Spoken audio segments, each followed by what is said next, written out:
Une personne signe en juillet 2016 un contrat de franchise pour rejoindre un réseau de courtage en crédit.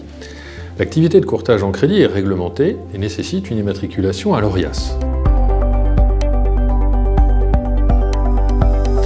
Au moment de la signature, le franchisé n'était pas encore inscrit à l'ORIAS.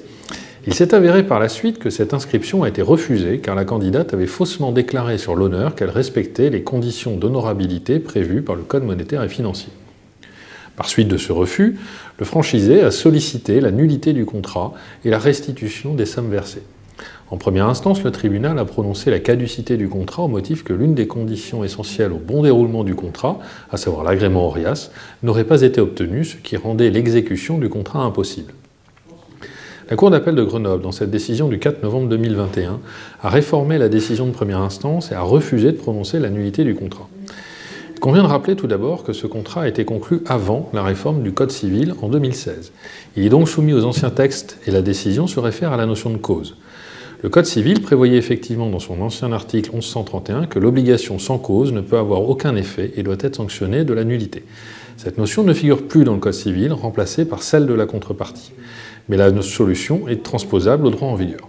En matière de cause, il était fait une distinction entre la cause objective, c'est-à-dire la contrepartie directe de l'obligation, et la cause dite subjective, c'est-à-dire le motif pour lequel une partie va conclure le contrat.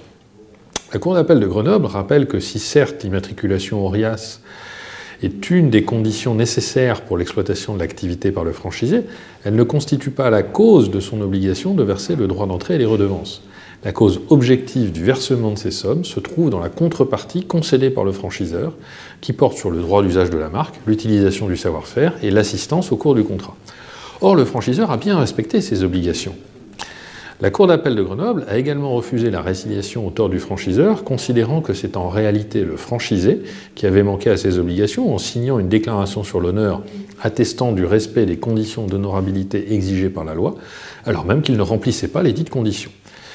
Il conclut en disant que c'est bien par la seule faute du franchisé, qui ne peut de surcroît se prévaloir de sa propre turpitude, que la convention de franchise n'a pu recevoir aucune exécution et qu'elle doit être résiliée à ses torts exclusifs. Cette distinction, même si le Code civil ne parle plus de cause, est toujours d'actualité. Ce qui fonde un contrat synalagmatique, c'est l'existence des contreparties convenues. Ces contreparties sont bien à distinguer des motifs, des raisons ou des buts recherchés par les parties par la conclusion de ce contrat. Je vous remercie.